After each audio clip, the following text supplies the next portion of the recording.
Hello, this is David Baumblatt from Terabant Leadership. Welcome to the program. Today we're going to be talking about 4th of July. Hopefully everyone had a good time celebrating. And as you can see by the title of this program, it's The American Dream is Dead.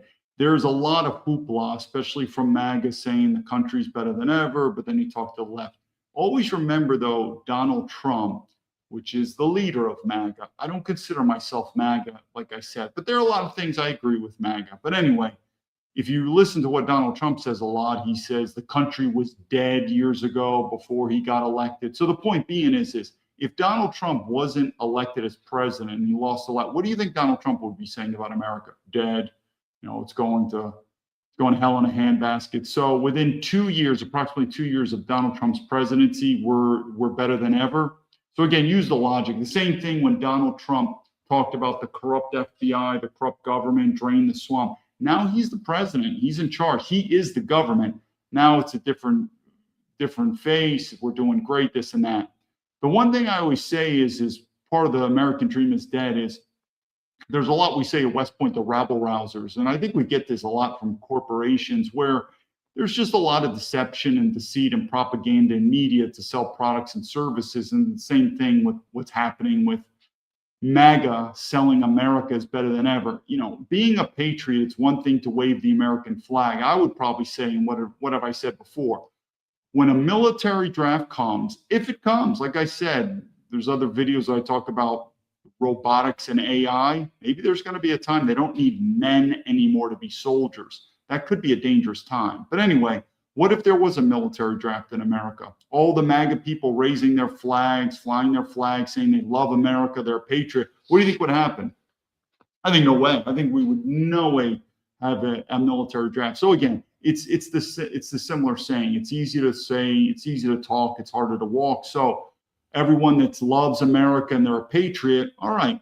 And there's a lot of also MAGA people that say they're patriots. An interesting question. Why didn't you serve in the military if you love it so much? And again, the treatment of military veterans is horrible. I could go on and on, but the point being is, let's see how it goes. And if America does become great and does phenomenal, then I will admit I'm wrong. It's part of leadership. But since I've left in 2010, it's getting worse and worse. Everyone knows it by any scale of means. But I think this is more of a sales pitch, propaganda. And the more, and you could see it from both sides, there's more talk, even from MAGA, that we're at war now. This is good and evil. The stakes have never been higher. Well, that doesn't sound like a very stable country.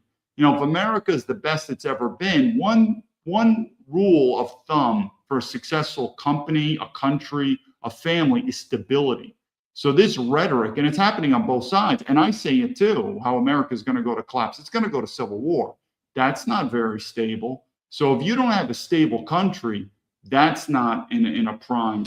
Hey, Shane, see you. Finally catching up live. It's been a while. Shane, I hope you're doing okay. Happy 4th of July to you, brother. So we'll see how things are going. And like I said before, we'll go into the video here, but there's two snippets of two CIA guys. And one thing that I say this, and people have heard this before, we're not coming together anymore as a country. We've embraced communist diversity. Yeah, and we'll do videos later, even with MAGA people who love, these would be MAGA politicians who love legal immigration. They love diversity. So we passed the Rubicon. We're not coming together with 350 million people. And the point that I made about the two former CIA agents, you think even the military is coming together? 1% of the American population are military veterans. We're not really aligned to it. There are some other videos too. I should have done it. There's this group called the Patriot Front. What do I think about them? I think they're pretty good. Some people say, no, they're feds. I mean, I could talk another episode about how the FBI, now, does the FBI have informants in Patriot Front? Probably. Most definitely. Yeah, Mr. India Man Kash Patel. But there's a difference between having FBI informants in the organization than, there's conspiracy theories everywhere. Like, no, it's an act. These are federal agents. No, I don't buy that at all. What do I think? I think they're probably some patriotic, pissed off, common sense, white young men who realize their country is being taken from them before their eyes. They look to their history of their forefathers and think, you know something, voting is probably not going to work. We're going to have to do something, and I'm sure, I don't have all the facts, but I'm sure they're doing in many ways legal and nonviolent, whatever, peaceful protesting. And so they take an action. That's what I think. Could I be wrong? Yeah, I don't know all the information, but do I think they're feds? And again, I should have done videos on this because this Patriot Front is being attacked on both sides. It is being attacked by MAGA politicians who are saying these are liberal, these are liberally sponsored. And then you got people on the left, whatever.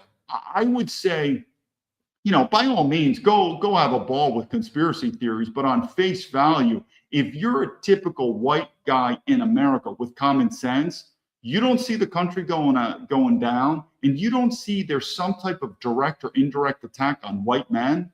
Maybe that's how I would do it. But anyway, there's a lot of videos too, even MAGA politicians who are denouncing them. This is not who we are. And then, of course, the left. That's pretty interesting. So again, where do we unite? If you say you love, and so we're going to bring up this point with Elon Musk. Now, this is a guy, Elon Musk, who was not born in America. I guess he's an American citizen now, not in our government, but he has so much money that he's an ears away from the White House, not only in communication, but in influence. And this is why this is the X platform we have too, where we're depending on a private businessman. So let's just see what he says, and I'll comment on this about him having patriotism. But it is amazing how much foreigners, because technically he is a foreigner, went to America, and I look at Elon Musk really as a 50-50 right now. I don't have him read. It's 50-50.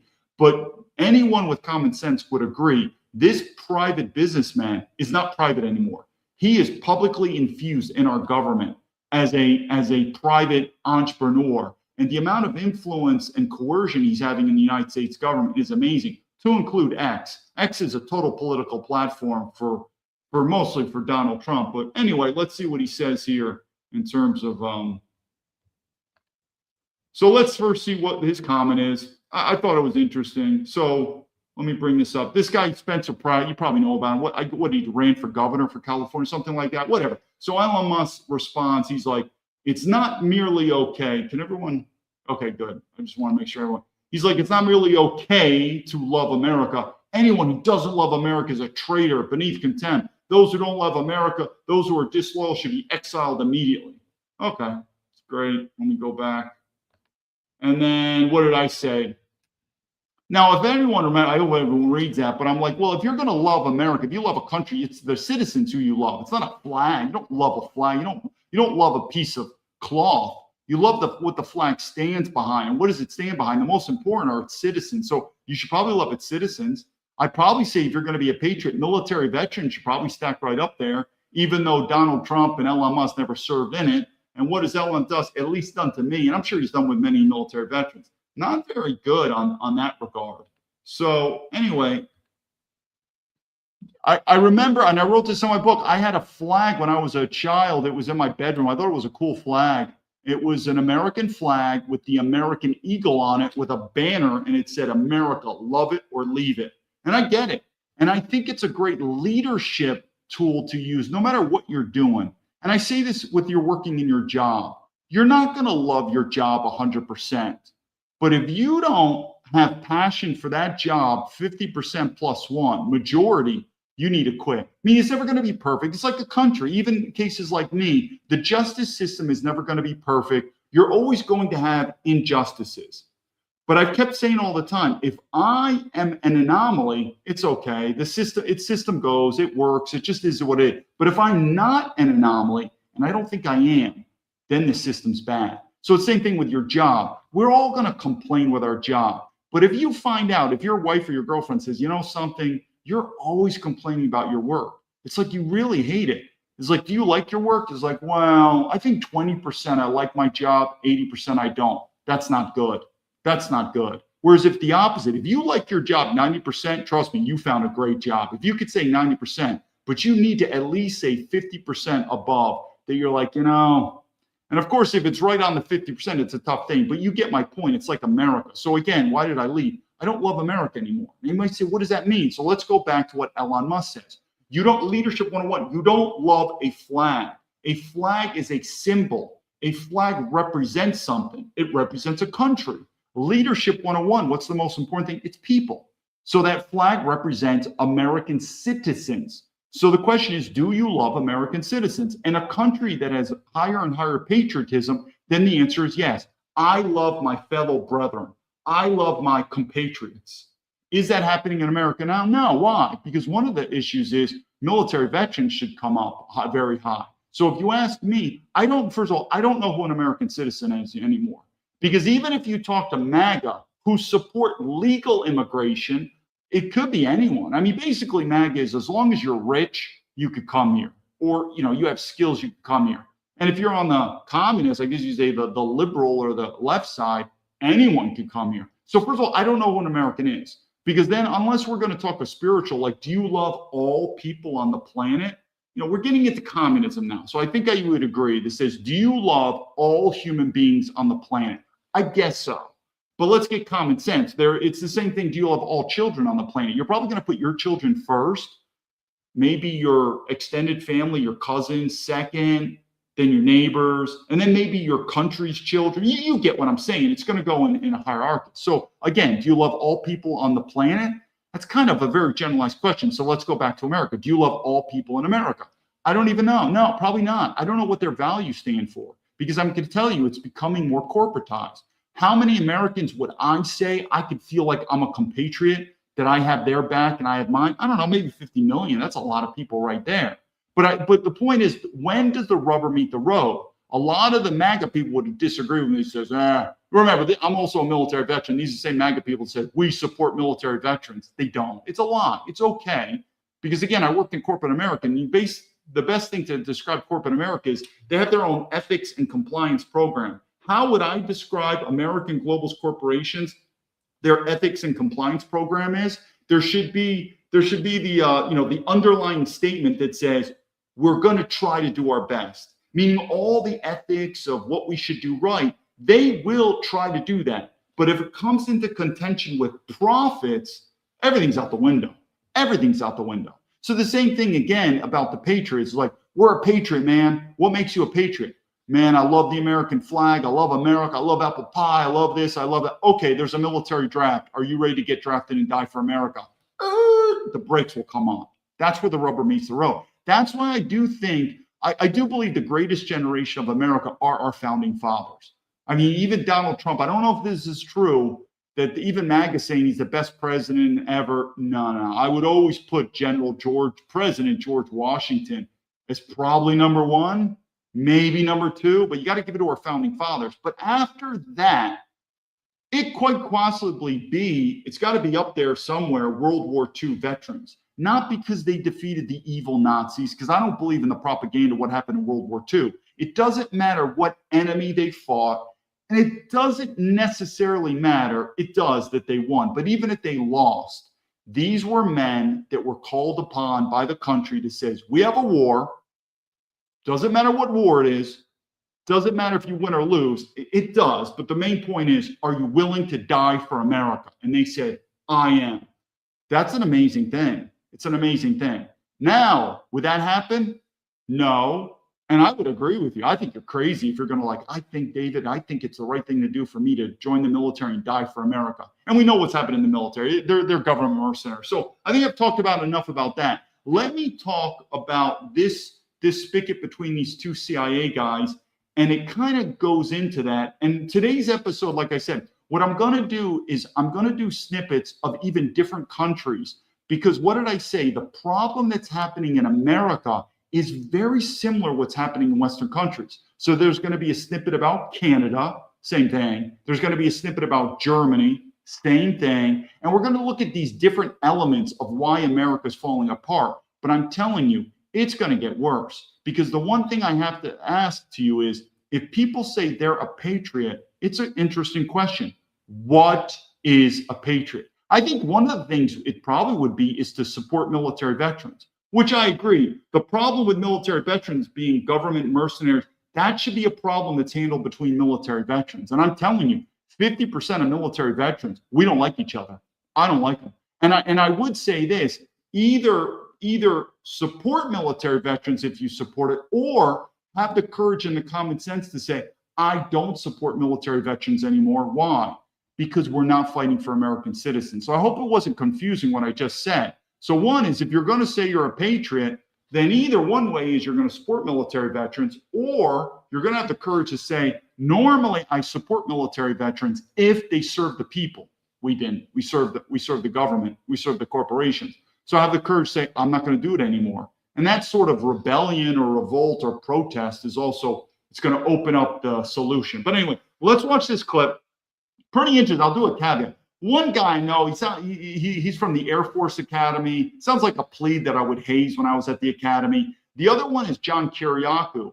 And I've said this many times. I think John is pretty sharp, and there's a lot of things I agree on. And I could be wrong about this, but I think there's one thing that me and John are just, I think John is also one of these guys, I think, who's like, the problem in America is the racism. And we need to work on this white supremacy. And I'm like, oh my God. I mean, as soon as I hear this, I'm like, what type of CIA agent are you? What type of foreign national experience are you? But when I hear that from anyone, the problem in America is we in America are the least racist country in the world. Now, we could have competition with other white countries. You know, it could be that Denmark is less racist than us, Germany. But if you exclude white Western countries, it's not even close. So again, I just wanted to put that caveat. I like this guy, John Kiriakou, but I think I heard other podcasts where he talks about the problem in America is the racism from white supremacy.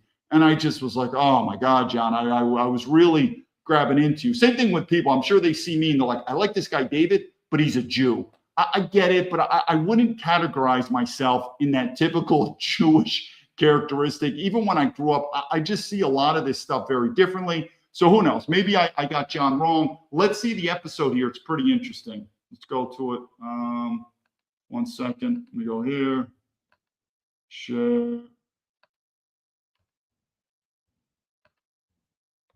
All right, let's and I make this caveat here. The American government, if you think the American government serves the citizens, you're crazy. It serves the globalist corporation. Anyway, let's go. You're here on an American podcast. Wait, fuck the American government. What have they done for me? What have they done for my children? Do you really Besides violate my rights? Do you really not know the answer to that? Come on, man. It was the CIA that put me in prison. What in the world do I owe the CIA? It was your decisions that put you in prison. It was the CIA's lawbreaking that put me in prison. It was your choice to highlight the CIA's lawbreaking to media that put you in prison. There we go. So we're in agreement then. Your children's, they live every day under the protection of the United States. They have all the benefits of American citizens. You get to enjoy. You're here on an American podcast. You flew on an American airline. You're staying in an American protected hotel. What do you think my children's memories are? Police officers driving around the streets right now. All of these people are contributing to the freedoms that you have. Oh, wow. All of them. Wow. And you're sitting here saying, you're a true believer. I'm a true believer in the fact that we have to serve the American dream. We have to serve the American purpose. That's what we're here to do. And that's exactly what I'm doing by opposing the American government. You don't oppose the American government by making yourself a voice for Russian state media. Why not? Because you're not talking out about the American government, first of all. What you're talking out about is Putin's invasion of Ukraine. No, I talk about the American government every single day. All right, let's do a comment on that. And the American dream, the American dream is dead. So I've said this before. I know more about China because I want to say this because I'm going to relate it to it. So obviously the country of Russia has come up. Sounds like John Kiriakou. I'm mispronouncing, I get it. Anyway, he was working for Russian media. He needed money. He needed a job. He worked for it. And the other CIA agent, Andrew Bustamante, the Air Force Academy, nice kid. Like I said, he reminds me of I was a plebe. The Air Force Zoomies are not exactly what we consider the best and the brightest when it comes to leadership. The West Pointers, we take the cake, even though, like I said, I think West Point has just gone downhill by far. But anyway, the country of Russia is going to come up, and I'm going to compare it with China. And like I said, I know more about China than any one of these yo-yos in the government. So here's the point. Just with those two, and it just shows where the American dream is dead. And what do I keep saying? We are not a country anymore. We are a corporation. Really, the best way to understand where the American government pivots is follow the money. And that includes Israel. I've said this many times, except for the Christian Zionist, where there is an ideology that I can't explain it, but meaning that is a non-monetary motivation. And I've never said I was a biblical expert, nor have I ever said I was an expert on the Torah and Judaism. But most of the politicians are working for Israel. Why? For the money. And guess what else they're doing? I've seen it, is China. So what am I trying to say here? In this scenario, we have one CIA agent saying you're a traitor, because you're working for Russia. Now, common sense is the Russian government, the Russian political ideology, and the Russian status with America in terms of adversary is very similar to China. In fact, many times China is much more powerful. But the point is it's very difficult to say Russia is evil or Russia is our enemy or Russia is our adversary, but not China. So I would put Russia and China in the same category. I mean, this is common sense. You should know this. I would put them in the same category as adversaries. But I've always said this before. They are not our number one enemy. Who is it? It's domestically. It's our own globalist government. So I want you to make that point known. So first, this theory of you're working for the Russian government doing media, that's bad. Well, I would probably say to the other CIA agent, and this is Andrew Bustamante, this is the guy in the orange shirt, the Air Force Academy guy. And I would probably say, I bet you your business, you're buying products from China. And so the point being is for the same reason that Trump and basically the whole MAGA grifting team and corporations went to Beijing. It was embarrassing, by the way. It was an absolute embarrassing stance from this all-powerful American government. They went to Beijing to kiss ass to the Chinese government and to Xi Jinping. So if you're going to put one in a different bucket, why is so we're going to do common sense. Politically speaking, they are both adversaries. Why is one treated more evil, Russia, and China not? It's one word. It's called money. The American government and the American corporations don't really make money off Russia. So Russia's evil. China, they're making a lot of money. Not you. You're a regular American citizen, though I'm sure you're a regular American citizen who also, like the dumb American citizen, like China's evil. Oh, wow, made in China. That's cheap. I don't care because I'll buy it because I'm all about the money. But it's the same thing. So anyone that preaches just like Donald Trump or even the MAGA, communism's evil. In fact, I did some snippets when Donald Trump says the most evil is communism. Well, if you want to label China a communism or fascism, because I think MAGA would say both are evil, then what are you doing in China? You don't see them doing that in Russia because there's no money. So what I'm trying to say is the American government, just like the corporations, they will espouse their ethics and ideology, but then there's that small printed phrase and small printed phrase below that says, if there's conflict with our profits, then we'll just try to do our best, which means nothing. Same thing, I could go on and on, like America will never negotiate with terrorists. Of course they will. If there's money on the line, if there's power on the line. So again, what I would say is the American dream. What is the American dream? And that's something. The American dream is, I guess, people become financially stable and we have freedom. Look at the economic prosperity of the middle class. It's getting worse and worse. How are our freedoms worse and worse? How's the situation in America? You've got a guy like me. I left in 2010 and I never complained. I never wanted to dig into America. I've always said, very proud to be born and raised in America. I just want to be left alone. So now you say to yourself, where's the government? It's going to get worse and worse. And like I said, if anyone disagrees with me, let's see where it goes. But the more and more the government needs to double down and say, we're the best ever. But then we're at a major war with the communists. Something's not going right. It's going to get worse and worse. And I think the only litmus test to really read the waves is follow economics, because that's what a corporation is. As long as the corporation continues to get profitable, no matter how corrupt it is, it's probably going to continue to do well. It's all about the money. But if the money stops, you're going to start seeing major problems. And I think Americans, even though we like to say we're one big family, we're all patriots, when pain comes to this system, I think we'll kill each other. I really do. I think it's going to get doggy dog. Anyway, let's go on to some things. And like I said, we're going to look at different elements of different countries. In fact, let's start out with Canada right here. Because what do I keep saying? The problems that America is facing is the same thing. And when you see this clip from Canada, I'm going to, from a leadership standpoint, I'm going to explain it to you very quickly. This is about these are two part of the governments in Canada having this argument. Let me find the clip over here. Anyway, where is Canada? Resource and non-whites. Let me try this one. Colombia went to war, who do you side with? Okay, this one's a different one, but this is again about America. Here we go. If the U.S. and Colombia went to war, who do you side with? Colombia. Get the out of our country. Holy. Why do you side with Colombia? So Brian is angry right now, but he's incorrect, and I'll correct him quickly. Because I'm from Colombia. You've lived here for 10 years and you're now a citizen. Becoming a U.S. citizen requires swearing an oath of allegiance to the USA. Yeah. Did you say that shit? Yeah. So you lied to get into the United States? So let's talk about dual citizenship.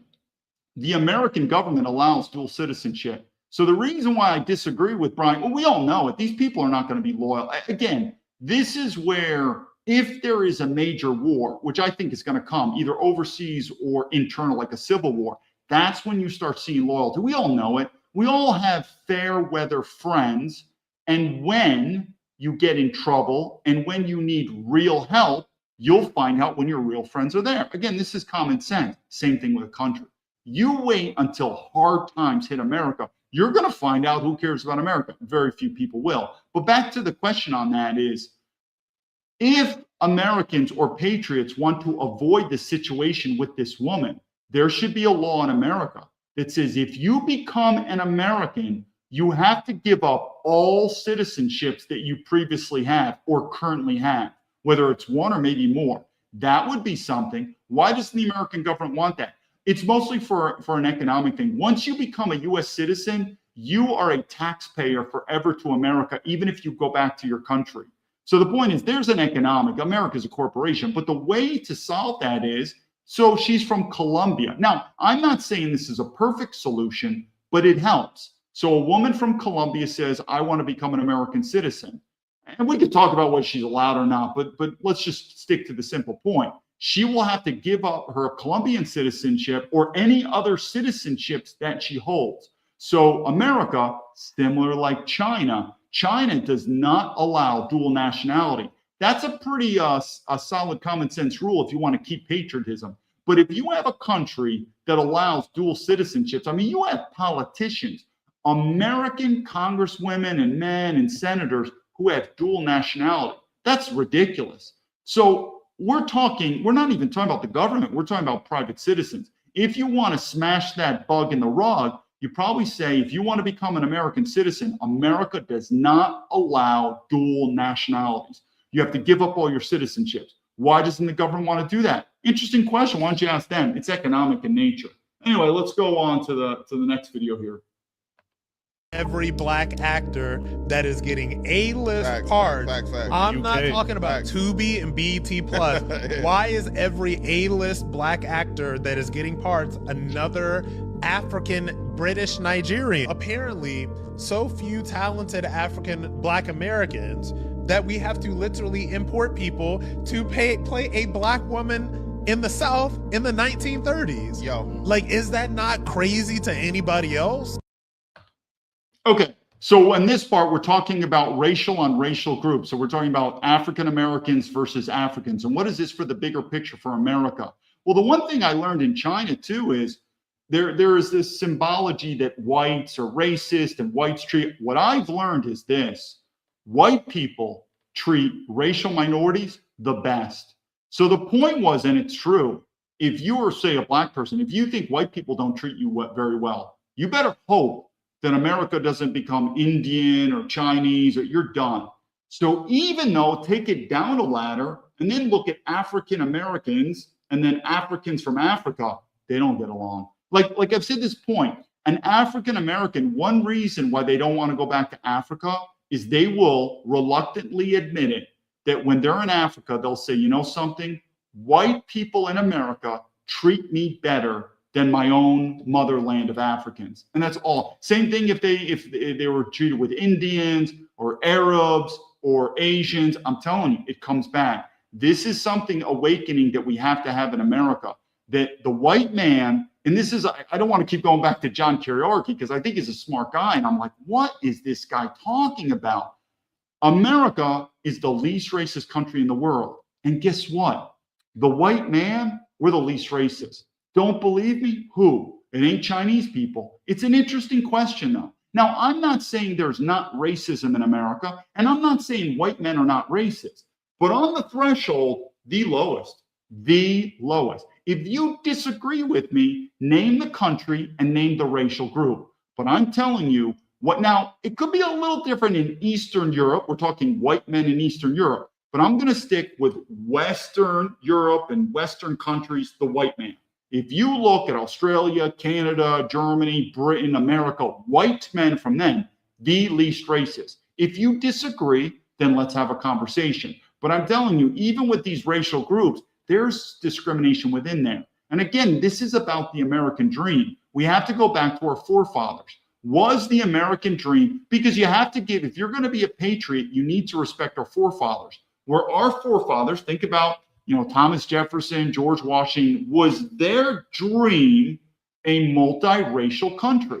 I think absolutely not. So we are not fulfilling our forefathers' dream. So whose dream are we fulfilling? Each and every one of us? Well, that's going to be a multicultural toilet bowl of a dream. But we have to ask ourselves, what is the American dream? Well, if we don't know, I would start out with the people who founded America, who fought for America, who died for America. Those are the original leaders of America. And I want you to guess, what would President George Washington's dream be if you asked them way back when? This is the 4th of July that happened. So picture you're interviewing President George Washington back then and say, what do you envision America to be in 250 years from now? What is your dream? You built America. It's like building a corporation. Elon Musk always has his dreams of the companies. Well, General George Washington built a country. What is their dream? Do you think they would have said multiracialism? Do you even think they would have said that whites become a minority? Don't think so. Well, guess what? Eyewitness News anchor Sandra Bookman has a major demographic shift is underway in our country. A new study from the Zucker School of Medicine finds that for the first time, minority births now make up the majority nationwide. Researchers analyzed more than 33 million births over the past 8 years.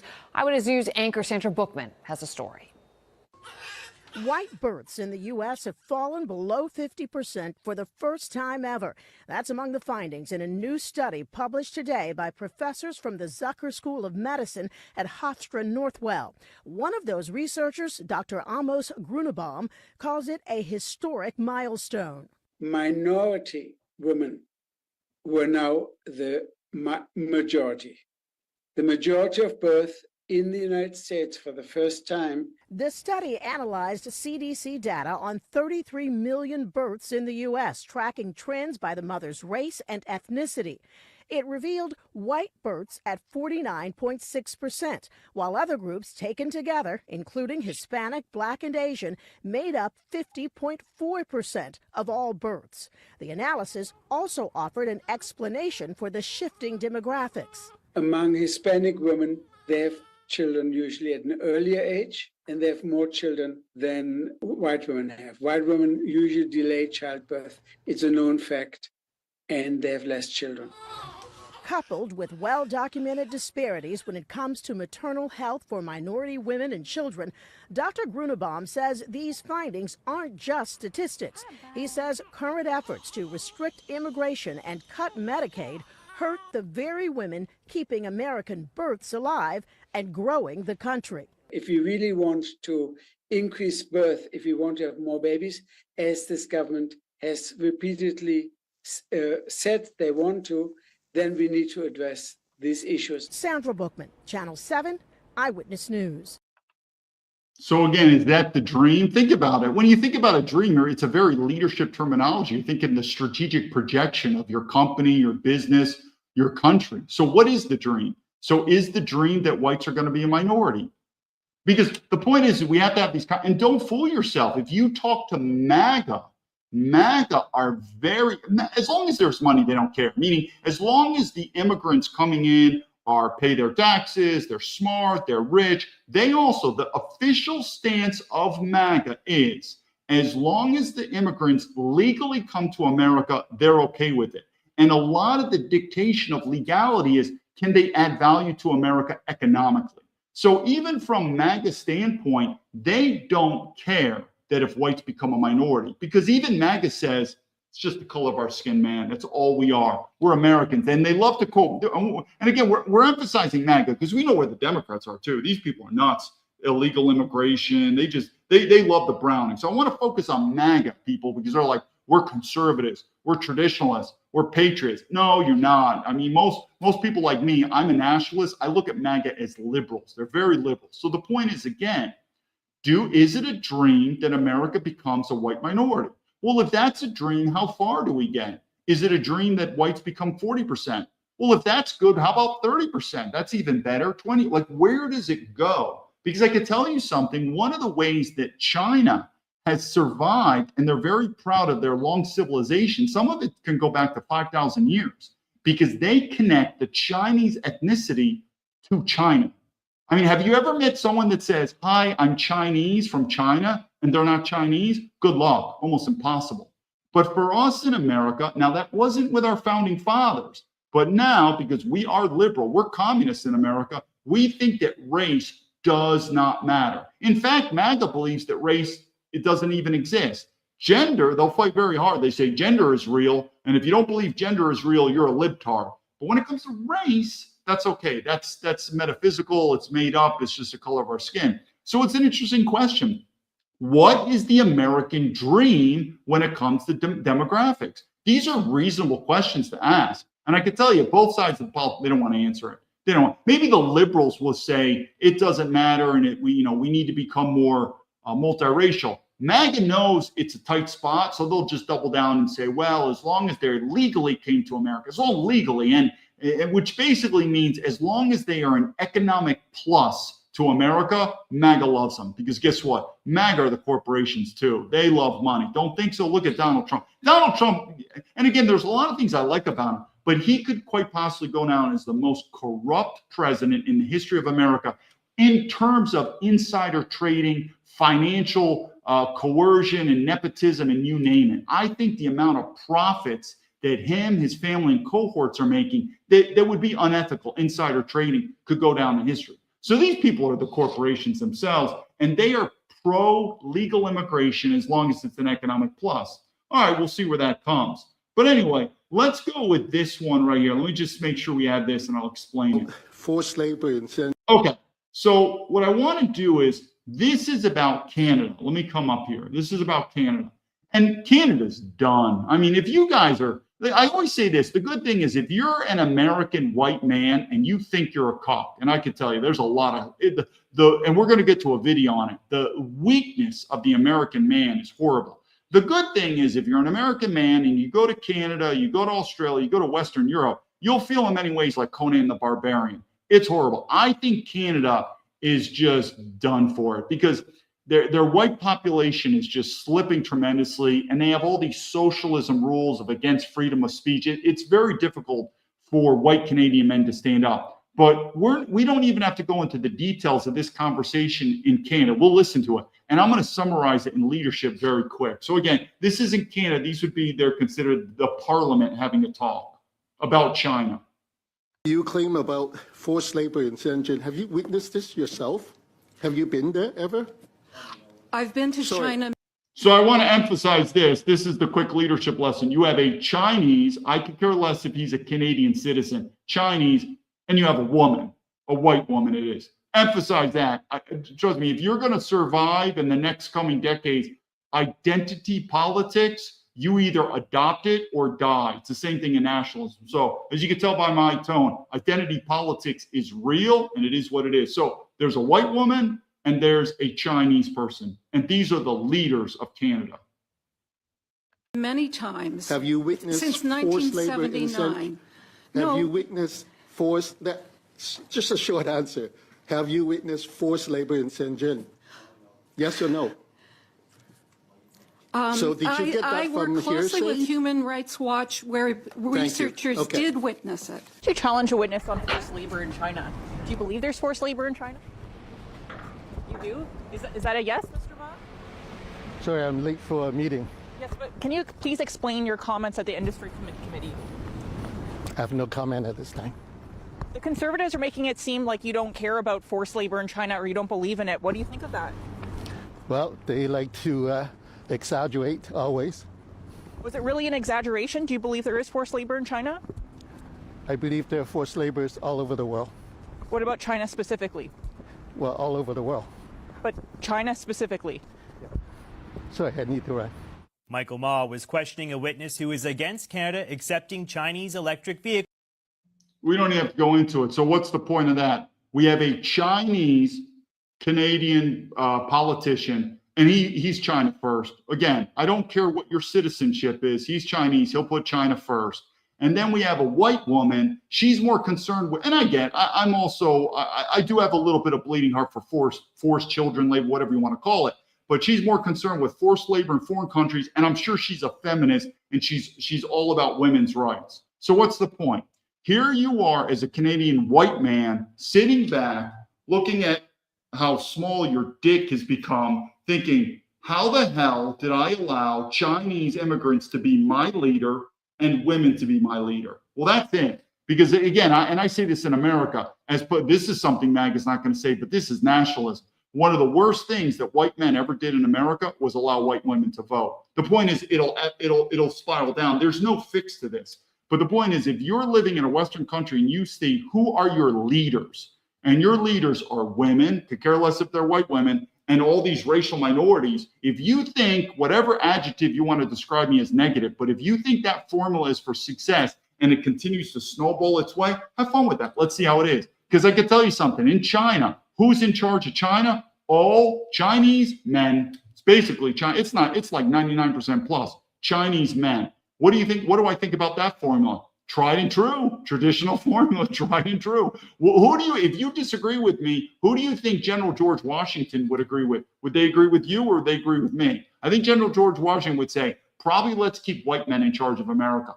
That sounds like now I'm not saying that's the end all be all. There's a lot of white men that we have to deal with, but keeps it kind of simple, keeps it kind of plain. Once you start adding in these insider risks, women, and I've said that many times, I don't want to go on a tangent, but I've said that many times. If you are a woman and you believe women deserve the right to vote, on paper, I'm okay with that, but you're a feminist. You are a feminist. That's the only question I need to ask you. Do you think women deserve, you're a feminist? And if you are a feminist, you're going to be treated 100% like men, and you're not going to want it. I keep going into like the transsexuals in sports. We could talk about other stuff. It was the worst thing we want to do because what women want, they want to have all the privileges because it's all about power. They want to have all the privileges of being a man, but then they don't want any of the responsibility. It doesn't work. Same thing with these immigrants coming or racial groups. Why? I've said many times, show me the successful country that's multiracial. It's a very simple question. If you think multiracial countries work, I want you to name me the country that is multiracial and successful. And if you think Singapore is a good example, I agree with you. Let's do the Singapore example. I'm very familiar with Singapore, but you can't. Nothing like it is in your mind. So again, I think the whole situation with that clip from Canada is, if you're a Canadian white man, the first question you should ask is, how did we get women and racial minorities in power? Probably because white men were weak. It's not going to work. It's going to get worse and worse. Anyway, let's go for this one. And what I've also said this is, remember I keep saying about MAGA is not going to be, I've always said this, Donald Trump, I still believe is the best president in my life, even though he's losing support drastically, to include me. But I've always said the best is yet to come. And what do I think about MAGA? Ultimately, these people work for the corporations. Don't think so? This right here is a MAGA politician. And I'm telling you, this is not nationalism. This is by far not even close. And this is MAGA. 2% to almost 20%. Okay, actually, there's another clip, but this also goes right into it. But this is MAGA. I came here on H-1B 2004. Everybody was Americans. But the fast forward, now you don't see any Americans. This is Frisco, Texas, a once quiet farm town turned home to one of the largest and fastest growing Indian communities in America, as the Indian population exploded from less than 2% to almost 20% Indian in the last 20 years. Many Texans are outraged, declaring there has been an Indian invasion. I pulled up to the Frisco Town Hall meeting to witness the clash of heritage heritage Texans and their new Indian neighbors. Where are you from? Hyderabad. I'm from India. From India? Where in India? Hyderabad? Why do you think Frisco became such a big hub for Indians? They have their own community here. Okay. No, it's not like that. Not like that here in Frisco? No. Motherland India or Texas, USA? Oh, obviously, motherland India. Obviously, motherland India. Hyderabad, of course. Really? Did you come here on H-1B? Yeah.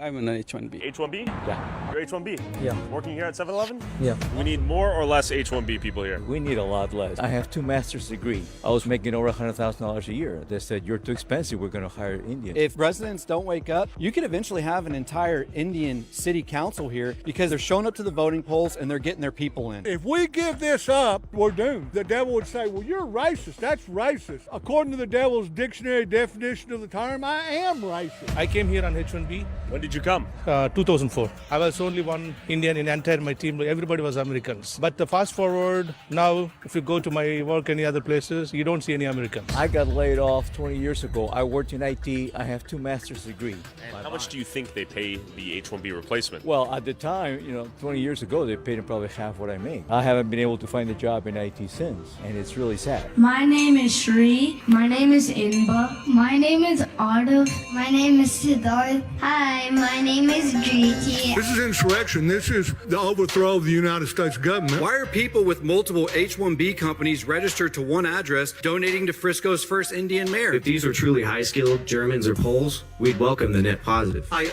urge the council to reject such a rhetoric that divides residents based on where they came from. Every person in this room right now, their ancestors have come from a different country, a different continent. It seems like there's a lot of Indian people that are opening up their own companies and they have H-1B. So are they using that to bring people over? Are they possibly running laptop farms out of their houses and having employees from India do work? I mean, there's so many different questions. H-1Bs are the scapegoats. The employers, those are the people who have to investigate it. If we turn away from God and the Word of God, if we worship these Indians, these Somalis, if we just give everything to them, willing to cut your own throat, we'll die. So what do I think about H-1B or whatever? I don't want to go to hell.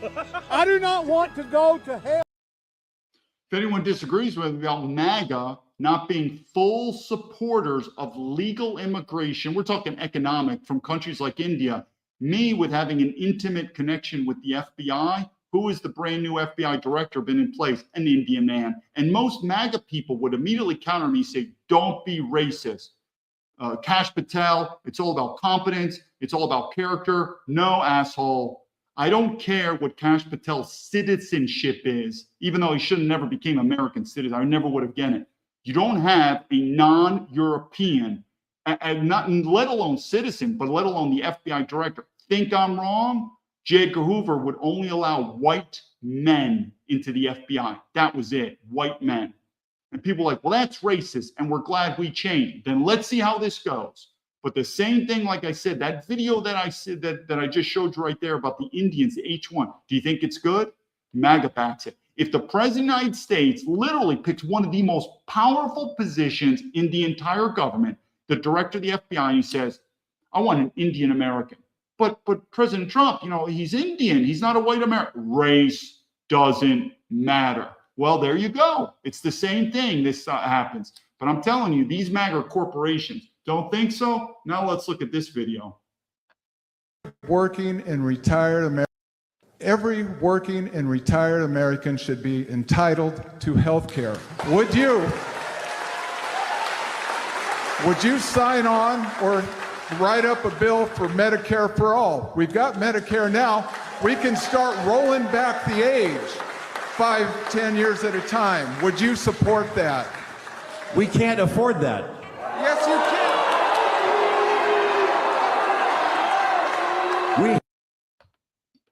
We could afford all these wars, money to Israel, you name it. You know what it reminds me of? It reminds me of a corporation where the senior executives are making record bonuses. So their profits are increasing, but then they tell their workers, sorry, we got to lay you off. We got to do it because it's tough times. That doesn't make any sense. Same thing with these MAGA politicians.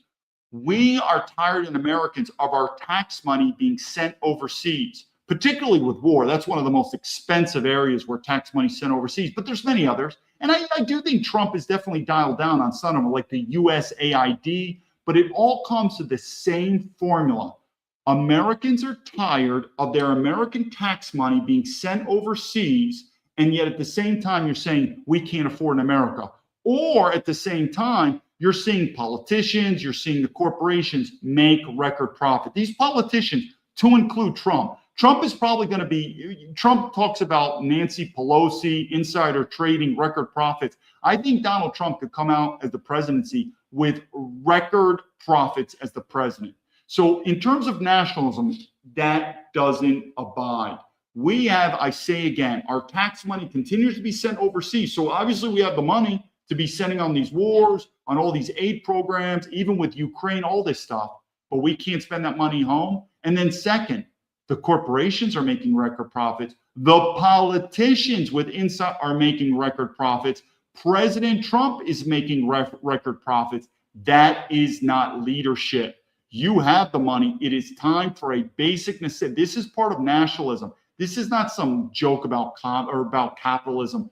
Every American citizen, we're not talking foreign nationals, I'm not even talking about foreign nationals that are legally in America, even foreign nationals that even have a permanent residency. We're talking American citizens. They should have the money for basic. I'm not saying luxurious healthcare, basic healthcare. That's national. It doesn't make sense, people. This greed is going to destroy America.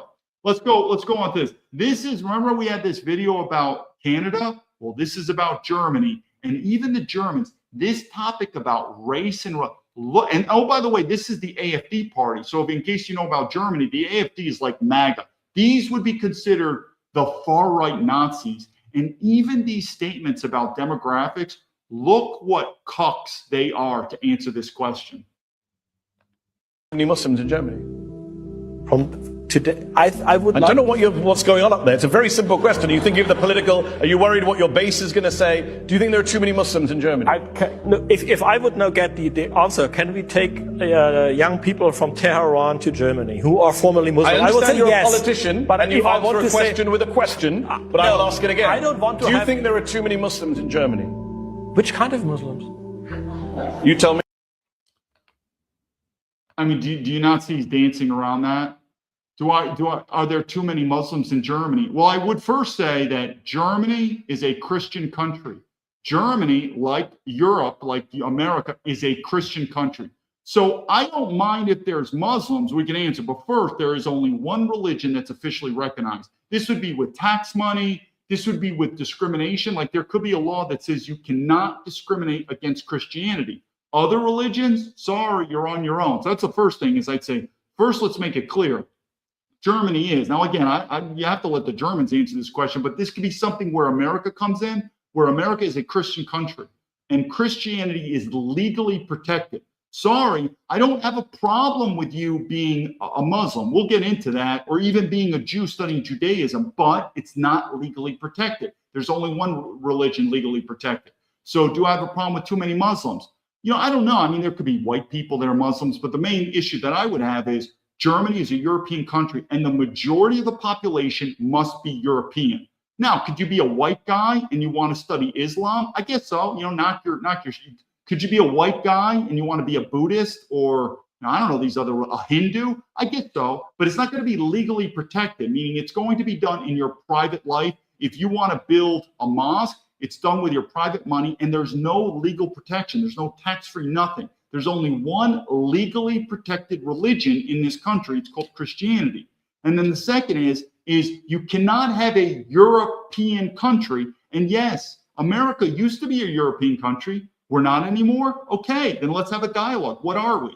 But if you are going to have a European country, where I would hope that countries in Europe like France, Germany, and the UK will still say, we are a European country. Well, you can't have a European country if you don't have Europeans, which comes back to the old premise of why MAGA are liberal. They're liberal cucks, because you first have to identify that race is real. Again, MAGA gets on the bandwagon with gender. They're so big. Gender's real. Gender's real. Oh, you got to be a moron. It's a man and a woman. It says, okay, I agree with you. I'm not arguing with you. But the same thing you think liberals are retarded when it comes to gender, race is real. And if you're going to be a European country, you need to have Europeans. How many? I would probably put a cap at about 90%. Again, I'm actually okay with a little diversity. That's where I think that phrase diversity is our strength. I do believe if you have any entity, it's even in the corporate world where everything is 100%, that could be a failure mode where you want a little bit of diversity. What's a little? I'd say 1 to 5%. I don't mind a little, but I could tell you when it comes to the racial population, you start dropping below 90%, you're going to have problems. When you start dropping below 50%, you're going to start getting into civil war. So that would be my first thing. We'll go back to the video with the Germans, but I'd probably say that one, we only recognize one religion. It's Christianity. The only officially legalized, recognized religion. Well, yeah, I mean, you could do other religions because we also recognize freedom, but you're not going to be legally protected. If someone wants to discriminate you for that religion, sorry, it is what it is. Second, in terms of the European race, because again, you could be a white guy and you want to learn, hey, even me, I think most people know, and I wrote this in my book, when I was a child, I was very attracted to this. It's called Taoism. This is from the Chinese philosophy. I've studied a lot about Taoism. So I wouldn't want to be a country where you can't study other religions. I've even said it. I would rather spend a day with a devout Muslim than the typical consumerism, fucking just fake and empty American, right? It's like, hey, who are you? Man, I'm an American. Are you religious? No, man, I'm not religious. So what do you do, man? I drink beer and I watch football, man. And I love to buy cars. I like to buy shit. Oh my God. I'd rather talk with a Muslim or a Hindu or something. There's more depth. But we have to remember race is real. So if you're a white guy and you want to study other religions and knock yourself out. There could be stuff that we could learn from it. But those religions and they're not going to be legally recognized, legally protected. But again, back to the German one, but it's going to get worse in Europe. I have no problem if you say we have now 10,000 young people from Tehran in Iran who come to Germany for study and having no problem with them. I don't want to have 10,000 Somalis. Okay? It's a difference. You don't like Somalis? I know the data and I know that how Somalis perform in Western countries. And I know how Iranians perform in Western countries. Both are Muslims. Do I have a problem with Iranian Muslims? No, I don't have. Do I have a problem with Somali Muslims in Western countries? Obviously, I have. Yeah, in the answer, I see a golden tulip about my time in the military, too. Anyone who served in the military and see how women perform in the military, if you think West Point women are coming out there with leadership excellence, not even close. But anyway, back to this story. I've even said you could be a non-European and you could truly add value to the West. I'm not going to give you a citizenship, though. It's the same thing in China. The Chinese government, in many ways, does value foreigners, tech and who can add value to China, but they are not going to give you a Chinese citizenship ever. Doesn't matter. They don't care if you're born in China. They don't care if you married a Chinese wife. They don't care. They don't care. You're not Chinese. You can't become a Chinese citizen. So is it possible in America? I do see an Indian, but again, we're talking about small minority. I still say you go below 90% white Europeans, you are getting into trouble. But do I think diversity in a small amount is our strength? I do. So picture an Indian person who's super smart, a Chinese person. So one, they would be minority. But then the question is, they would ask, what is the path for citizenship for me and my children? Sorry to break it to you, 0. But if you do very well, maybe a permanent residency. But what about my children? What if my children are born here? Doesn't matter. Doesn't matter. If you don't like it, then you got to go back to your home country. But if you truly add value to America, and we see it, we do value the importance of diversity as our strength in a small number. So there's small percentage, but you're never going to become a citizen. Who cares? But I want to make America my home. It's called a permanent resident. It's called permanent residency. But I want to become a citizen. Why? Because it's power. Because we don't want you to become a citizen. Because citizenship means you could vote. It means you could join the military, join the government, politicians, this and that, all types of other things.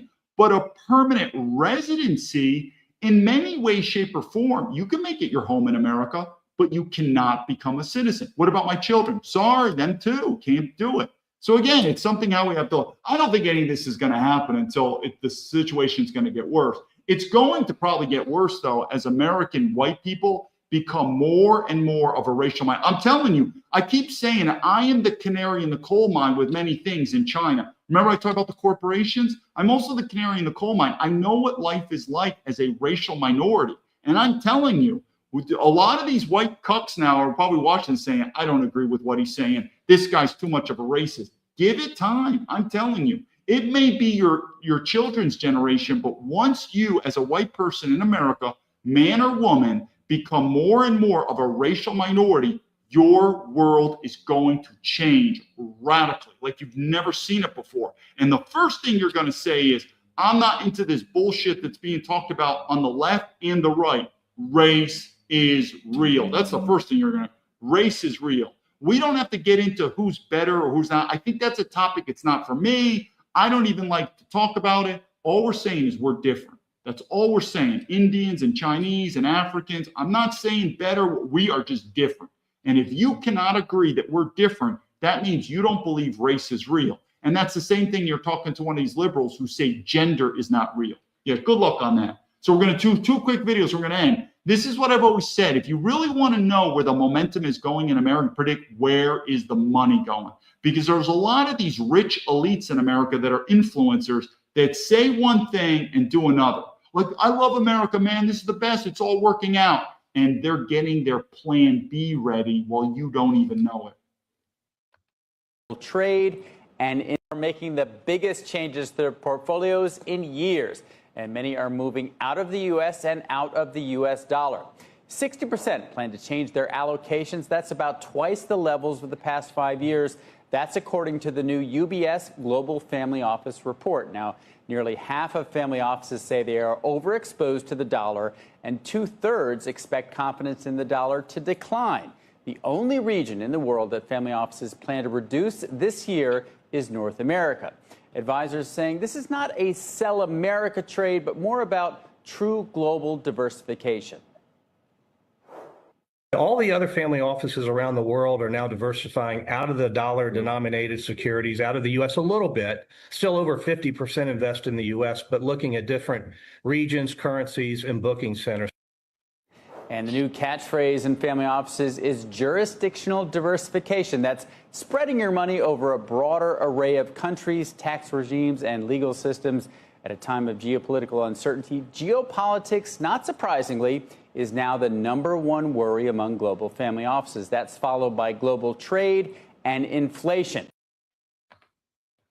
This world is going to change. Even Donald Trump admitted this. And I keep quoting Donald Trump, not like I need him to validate me, meaning I knew this, but it does help to validate to the audience because people are like, I don't believe David, but I believe Donald Trump. And I get that. He is the president. But anyway, he's even said, we are going into a multipolar world. You're going to see it. I mean, NATO's going to change. China's going to rise. Russia's there. There could be also issues with Germany and Japan rising, which is good. The world is going to change. And when you are the heavyweight boxing champion of the world, which is America, we are the global superpower. There's only one direction.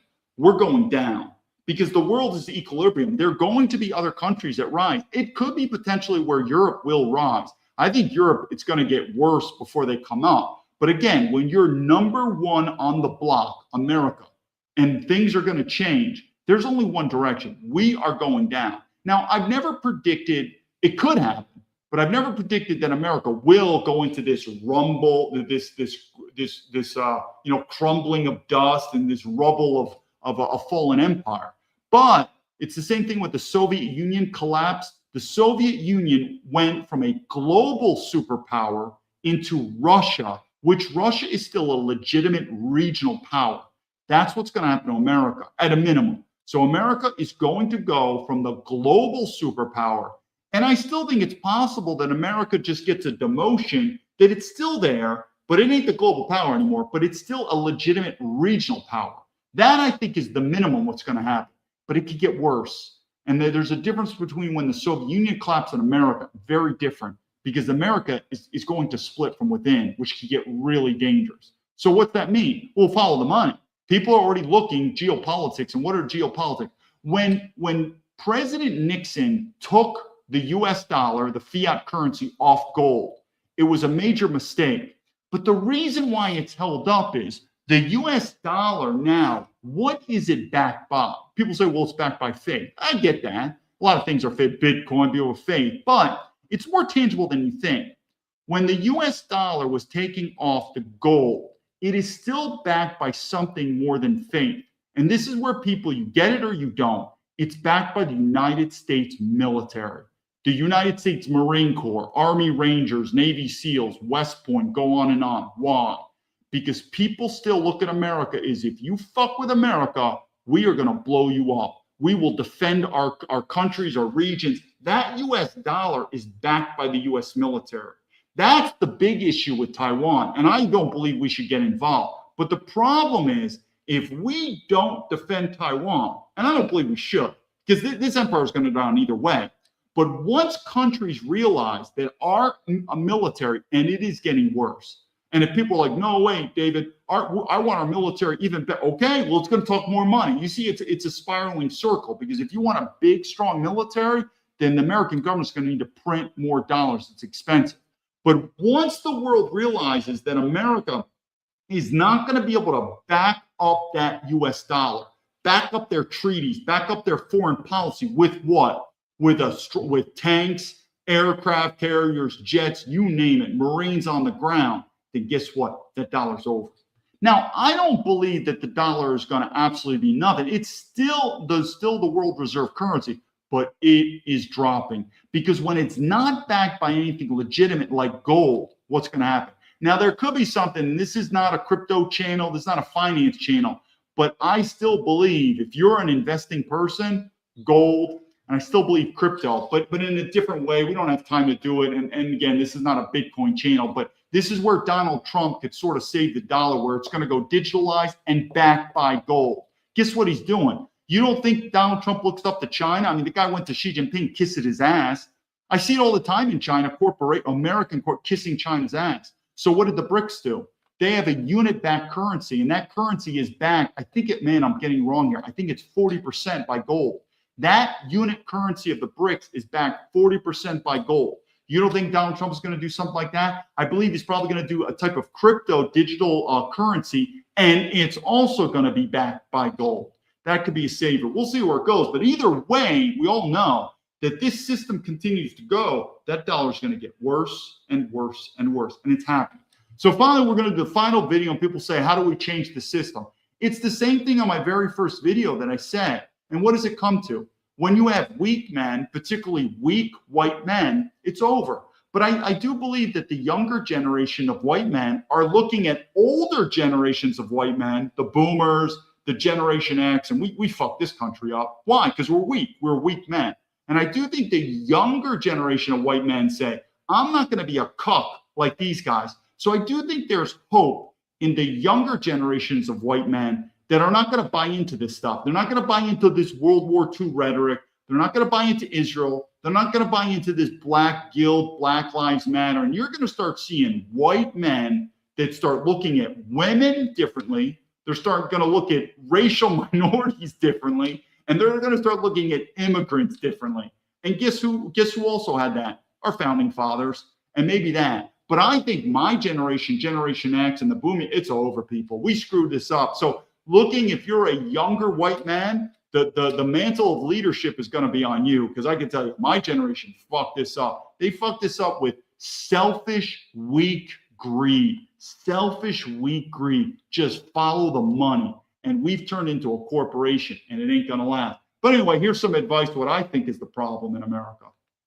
The average handshake, a man's pound per.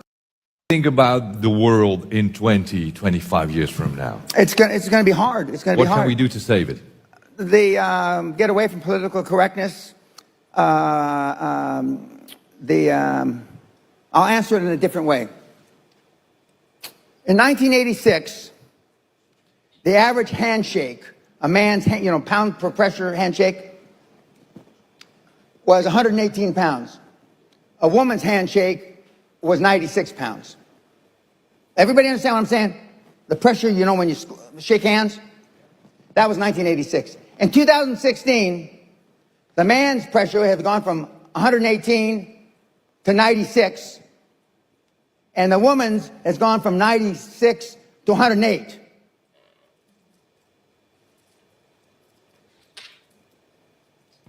Women are acting like they had a pair, and men don't have a pair. And if that continues, as well, I mean, the Greek philosopher said this, and amongst others, I don't see much of a future. It's happening. And you want to know why I've seen it too, is people would assume that the way we get strong men is in our military. You'd be surprised. I've said this many times. The United States Military Officer Corps, every single branch, those officers, the majority of them, corporate men.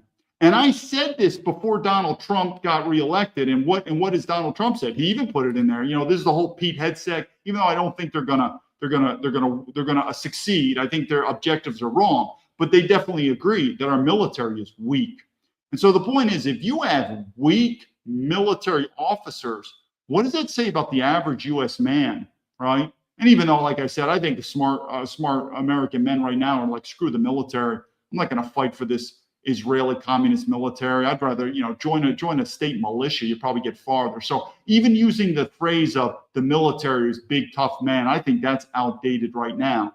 But I mean, I think anyone with common sense sees it across the board, and particularly focusing on white men, there is a weakness. And I've said many times, I'm not even focusing, even though there are studies about sperm count. So there is probably definitely something with testosterone, with muscles, with sperm. But I've said many times, when I was in the military, the biggest issue I had with courage and strength and just being a tough man wasn't really with muscles. It was just being able to speak up and being able to put your career on the line, meaning you're not afraid of getting fired.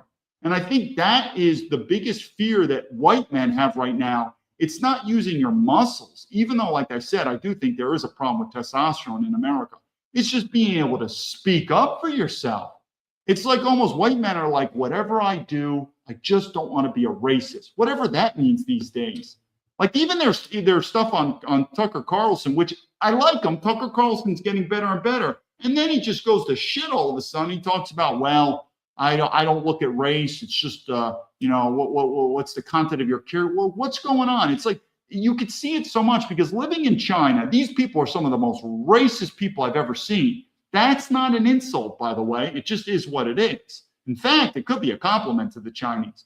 But you see it so much in America that it almost seems like the white man just says, well, I want to get laid, because most white men aren't getting laid anymore. So they need to kiss ass the women. So they're like, do whatever I got to do. So they be simps for women. And so they'll do whatever they got to do because they just want to have sex. Then when it comes to racial minorities, they're like, whatever I do, I just can't be a racist, because it could be true. I mean, you get fired from your job, or, even yesterday when I talked about Chud the Builder, who knows? You might get arrested for saying a politically incorrect racist statement. So you don't want to be a racist to them. And then when it comes to immigrants, even if you're MAGA, you're like, well, as long as it's legal, I'm fine, because that's what Donald Trump said. And you're just like, why are these people so weak? I don't know. I think it's a combination of there is something that's happening in our genome. I've said, I don't know, plastics in our food, the just sedentary lifestyle, and also it's conditioning of culture, feminism. Yes, communism. I've said many times, I don't consider China communist. I consider it fascist, but there's many communist ideology that's in America. That's not in China at all. All this stuff about feminism, multiculturalism, diversity, that's not found in China, not at all. So and it's probably coming from the corporations. But I say again, it's like coming to West Point and we're trying to train leaders. And we're going to say, all right, we're going to teach you all these leadership traits. But at the same time, the first thing, I'm going to end it like this. Because again, growing up as a child, when I was a child, I think it was normal. Now, for young men, it's probably a luxury. And this goes to single mothers. I should do videos on how I would handle the whole single mothers, the marriage and everything. But my point that I was going to make was at West Point, how do you train leaders? And before you try to mold these young cadets into leaders, there has got to be a fire. There's got to be a strength. If I don't have that, I have problems. That's why West Point basically says, we don't necessarily, our biggest goal at West Point is to already recruit and accept new cadets where the cake is already half baked. That you new cadets at West Point have already demonstrated high levels of leadership in high school for whatever. So when you get to West Point, they're not starting from scratch. The cake is already baked. So, but what I'm trying to say is, even if you don't have the cake baked, what is that essential element to start with? It has to be that strength. Duty, honor, country, whatever these ideologies are, you have to come from strength. And that same statement, strong men make good countries, weak men. But there's something about strong men. This is the one point that I can make. And it goes back to, how do we fix America? If you don't have strong men, particularly white men, it ain't going to happen. Doesn't matter what I say, doesn't matter what happens, it ain't going to happen. And that's why I do have faith in the younger generations of white men who are going to learn the lessons of failure on the older generations of white men. But it goes back, I'll do a quick story and we'll end it here. I remember when I think I was in 7th grade in high school. So remember I said, when I grew up, I had a father. I don't think it was a luxury, though, when I grew up. I think it could be almost normal. In today's day and age, if you're a young white man and you have a father, consider that a luxury. It's not your fault. My generation's fucked it up. We allowed feminism. It's all our fault. But the facts are, when I grew up, having a father, a full-time father, I don't think it was a luxury. Maybe above average. I don't know. I think it was kind of normal. In today's age, if you don't have it, I don't know. You got screwed, and it's the older generation fault. So going back, 7th grade, my history teacher had an assignment, a normal assignment, and they wanted all the students to go back to their parents and ask their parents what types of history do they want to learn this year? Whatever, Civil War, whatever all these histories are. And they said, go ask your parents. And it's a legitimate question, because talk about customer service. The teacher wanted to get a feel on what because history is so big and vast. And I said, all right. And I went to my dad.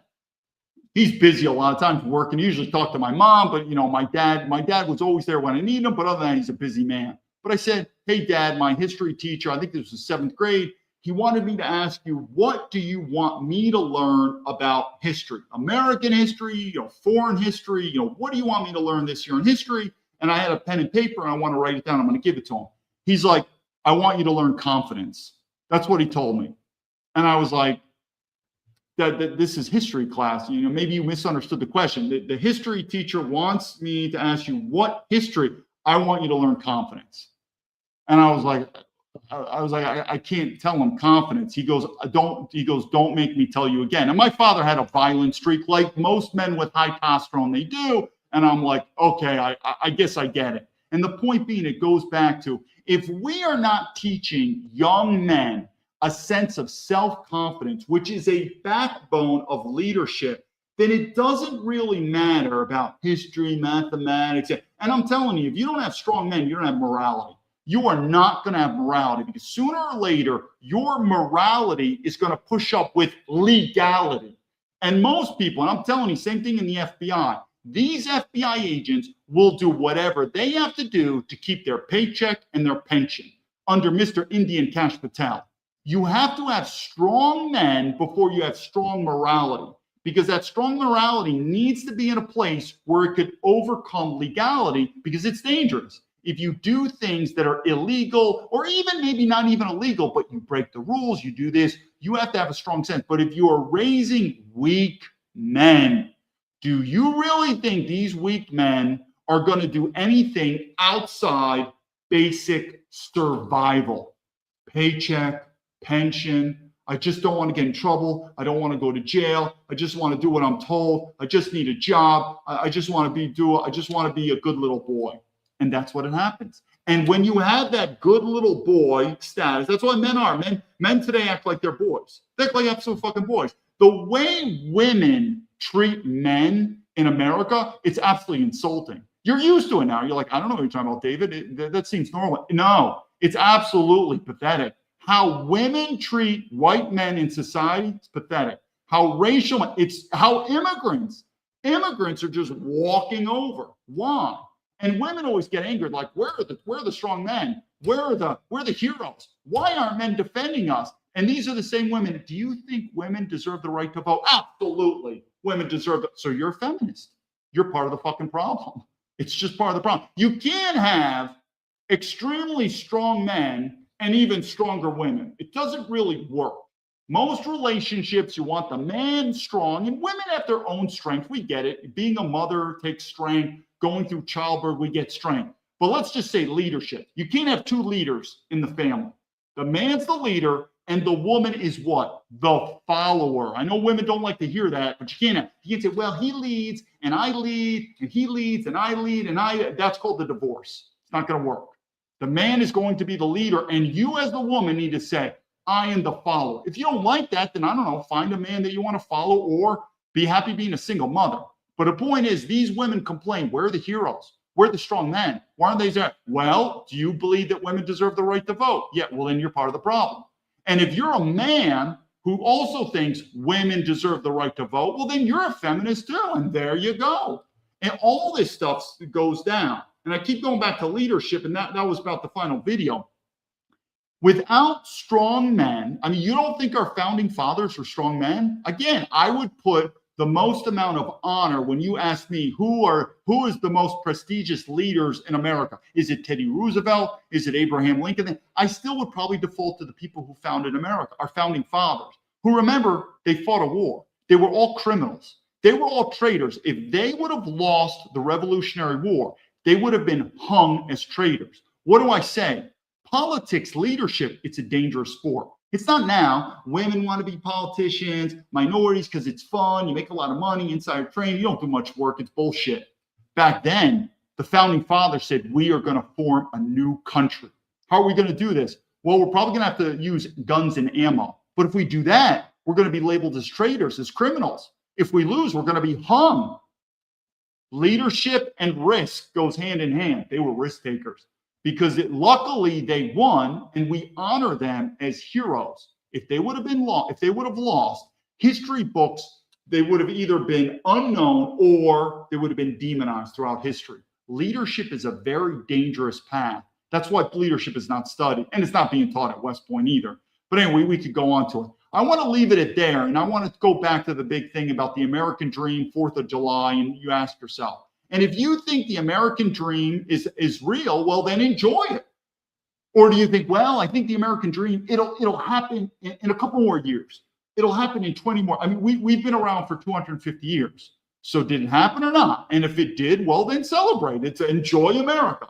I left in 2010, and more Americans are. And obviously the whole strife that's happening with the politics, it shows that it's not working. Even by me talking with you, all the politicians say they support military veterans. Totally ignore. But at the end of the day, if you think I disagree with you, David, I think the American dream is real. We achieved it, and we are enjoying the fruits of our labor. Then I'd say enjoy it. Have a good time. Maybe I'm wrong, and so enjoy the fruits of your labor. If not, well, we'll just see how this thing goes.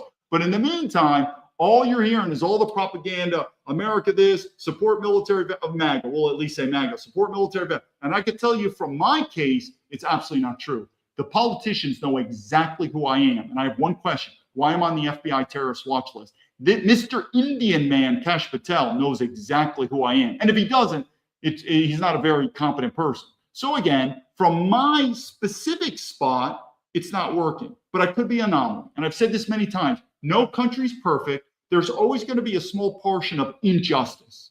But if that injustice starts growing and growing and growing, which I do think it is, then we have something called a revolution coming our ways. But if you disagree, let's see it. Until the meantime, David Baumblatt from Terabinth Leadership, I hope you enjoyed 4th of July. Remember the meaning of it. Our founding fathers, they put their lives on the line to make this country.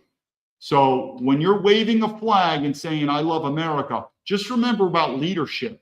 They were willing to put their lives on the line. If they would have lost, they would have been hung as traitors. And then ask yourself this, when everyone says they're a patriot, ask yourself this, if there was a military draft tomorrow for whatever wars, because America loves wars, would these people saying, I'm a patriot, I love America, would they be willing to die for America, like our founding fathers did, and go to this war? I don't think they would. And in fact, I would agree, because I wouldn't either. The only difference between me is I will just admit it. I would not join any draft. Until then, I've spoken up. David Baumblatt from Terebinth Leadership, telling the Patriots, lead to victory.